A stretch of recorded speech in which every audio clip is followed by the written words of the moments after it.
Hamdan wa syukran lillah nahmaduhu wa nasta'inuhu wa nastaghfiruh wa na'udzu billahi min syururi anfusina wa min sayyiati a'malina may yahdihillahu fala mudhillalah wa may yudlil fala hadiyalah. Baik teman-temanku sekalian, apa kabar hari ini? Semoga kita selalu diberi kesehatan, kenikmatan, kemampuan, dan kekuatan untuk bisa terus belajar dan menuntut ilmu walaupun di masa pandemi COVID-19 seperti ini. Baik teman-teman, langsung saja di sini kami dari kelompok 1 akan menyampaikan dan mempresentasikan makalah kami dengan judul Prinsip-prinsip, Asas, dan Hakikat Pengembangan Kurikulum. Sebelum masuk kepada prinsip, asas, dan hakikat pengembangan kurikulum, kita akan mereview materi minggu lalu. Apa sih pengembangan kurikulum itu?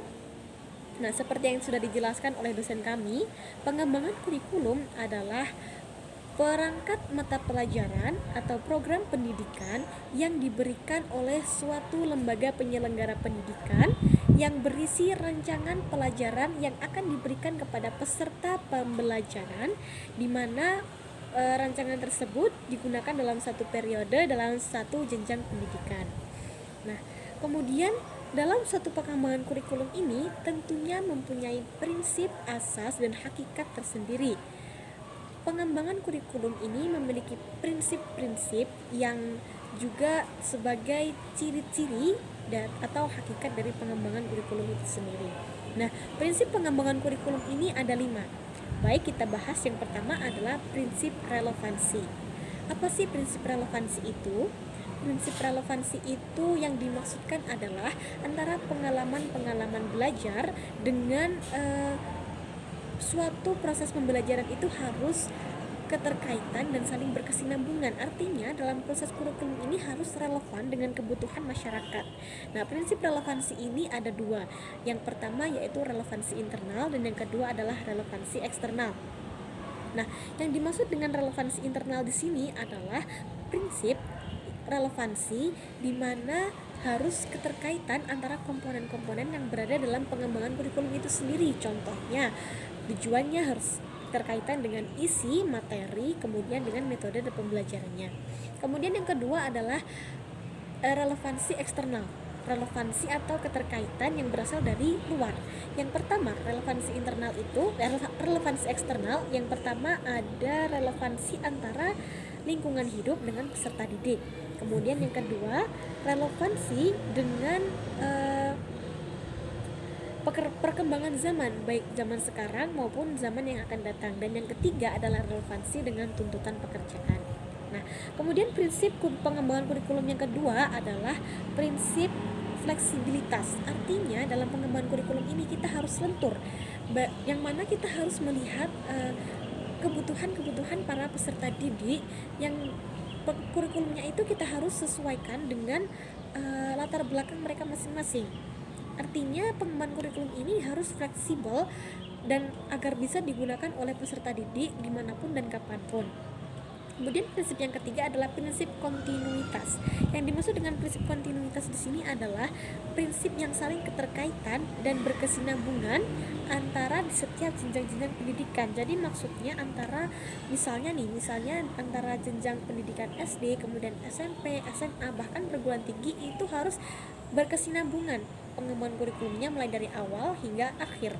Nah, untuk menjaga agar prinsip kontinuitas ini tetap bisa berjalan dengan lancar, itu butuh kerjasama antara pengembang kurikulum yang berada di tingkat SD bahkan sampai di tingkat perguruan tinggi. Kemudian prinsip yang ketiga, prinsip yang keempat adalah prinsip efektivitas. Yang dimaksudkan adalah sejauh mana pengembangan kurikulum ini dapat sesuai dengan keinginan yang telah ditentukan. Nah, dalam prinsip efektivitas ini bisa dilihat dari 2 hal. Yang pertama, efektivitas mengajar pendidik. Yang kedua, efektivitas belajar peserta didik. Nah, efektivitas ini suatu faktor yang sangat mendukung anak untuk bisa proses pengembangan kurikulum ini bisa berjalan dengan lancar dan baik. Kemudian yang kelima adalah prinsip efisiensi. Nah, prinsip efisiensi ini berhubungan dengan perbandingan antara tenaga, waktu, dan sarana yang dikeluarkan agar memperoleh hasil yang maksimal. Nah, kurikulum dikatakan memiliki tingkat efisiensi yang tinggi apabila tenaga, sarana, dan waktu yang dikeluarkan itu sangat minimal, akan tetapi hasil yang didapatkan itu maksimal. Namun apabila kita bisa mencapai hasil yang maksimal apabila kita juga berusaha dengan semaksimal mungkin. Nah, itu dia tadi yang termasuk prinsip-prinsip dalam pengembangan kurikulum. Kemudian asas dan hakikat akan dijelaskan oleh teman saya berikut. Saya Hari Ahmad Setiawan, NIM 2011-991. Dari sini saya akan menjelaskan bagian yang kedua, yaitu tentang asas pengembangan kurikulum. Sebelum kita beranjak ke pembahasan, kita harus mengetahui apa itu yang dinamakan asas. Asas adalah suatu dasar yang terdapat dalam suatu bagian yang berfungsi sebagai landasan untuk mencapai tujuan dari hal tersebut. Di sini asas pengembangan kurikulum ada 4 macam. Yang pertama adalah asas psikologis. Yang kedua asas filosofis. Yang ketiga asas sosial budaya dan ilmu pengetahuan serta teknologi. Dan yang keempat adalah asas organisator. Baiklah, asas yang pertama adalah asas fisiologis. Fisiologis berarti cinta akan kebenaran, yang terdiri atas 2 kata, yaitu philian yang berarti cinta dan sophia dan yang berarti kebaikan.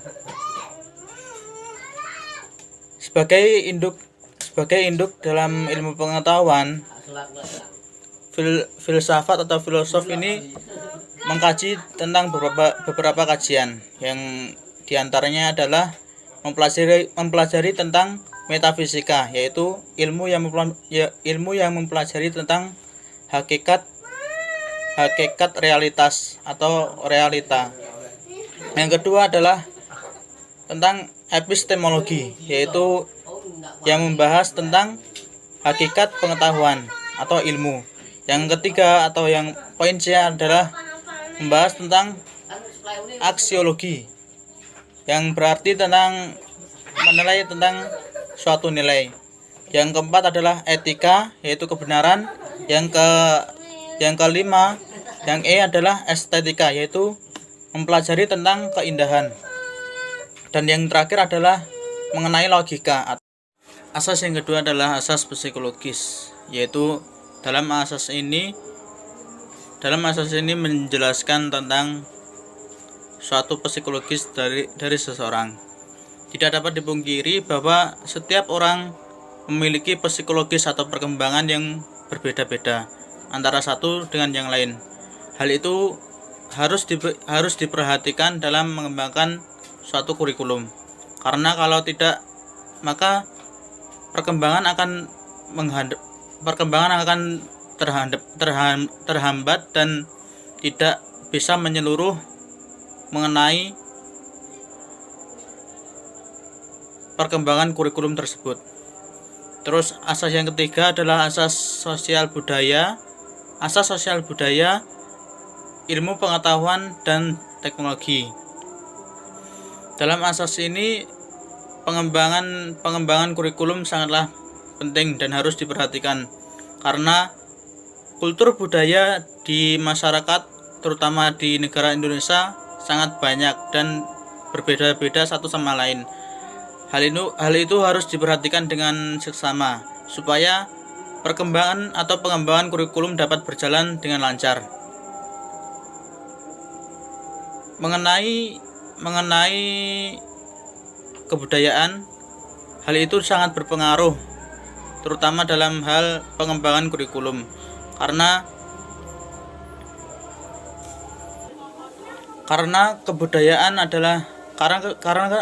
kebudayaan juga harus masuk dalam kurikulum suatu pendidikan. Yang keempat adalah asas organisator. Dalam hal ini, pengorganisasian sangatlah penting dalam mengembangkan suatu kurikulum. Dengan pola pengorganisasian yang baik, maka kurikulum akan menjadi lebih baik dan efektif serta efisien jika diterapkan. Terus hal-hal yang harus diperhatikan dalam pengembangan asas organisator adalah ada tiga. Yang pertama adalah tujuan bahan pelajaran, yang kedua sasaran, yang ketiga adalah pengorganisasian. Sekian penjelasan dari saya mengenai asas pengembangan kurikulum. Jika ada kurangnya saya mohon maaf. Wassalamualaikum warahmatullahi wabarakatuh. Perkenalkan, nama saya Fatma Zahra. Di sini saya akan membahas tentang hakikat pengembangan kurikulum. Secara epistemologis, kurikulum berasal dari bahasa Yunani yang berasal dari kata curi yang berarti berlari dan cure yang berarti tempat berpacu. Secara garis besar, kurikulum dapat diartikan sebagai seperangkat materi, pendidikan, dan pengajaran yang diberikan kepada murid sesuai dengan tujuan pendidikan yang akan dicapai. Hakikat kurikulum adalah suatu program yang direncanakan dan dilaksanakan untuk mencapai sejumlah tujuan pendidikan tertentu pada tingkat pendidikan, perilaku, dan intelektual yang diharapkan membawa mereka pada sosok anggota masyarakat yang berguna bagi bangsanya. Dari pemahaman mengenai kurikulum di atas, dapat dideskripsikan kurikulum secara spesifik. Di antaranya adalah kurikulum merupakan maksud dan rencana. Rencana tersebut barangkali hanya bersifat mental, tetapi eksistensinya lebih umum, yakni dengan bentuk tertulis. Yang kedua adalah kurikulum merupakan rencana kegiatan, bukan aktivitas. Maksudnya adalah ada sejumlah program yang direncanakan agar dapat diaplikasikan dalam proses belajar mengajar peserta didik. Yang ketiga adalah kurikulum berisi berbagai maksud. Yang keempat adalah kurikulum meliputi maksud-maksud formal yang dipilih secara teliti untuk meningkatkan hasil belajar. Yang kelima adalah kurikulum merupakan suatu sistem, yakni adanya seperangkat komponen, di antaranya adalah tujuan, proses belajar mengajar, dan lain-lain. Yang keenam adalah pendidikan dan latihan. Yang ketujuh adalah kurikulum memiliki prediksi jangkauan untuk masa depan. Maksudnya adalah isi kurikulum menggambarkan adanya upaya antisipasi berbagai kebutuhan dan persiapan masa depan peserta didik. Pengembangan kurikulum pada hakikatnya adalah pengembangan komponen-komponen kurikulum yang berbentuk sistem kurikulum itu sendiri. Komponennya adalah tujuan, bahan, metode, peserta didik, pendidik, media, lingkungan, sumber belajar, dan lain-lain. Komponen-komponen kurikulum tersebut harus dikembangkan agar tujuan pendidik dapat dicapai sebagaimana mestinya.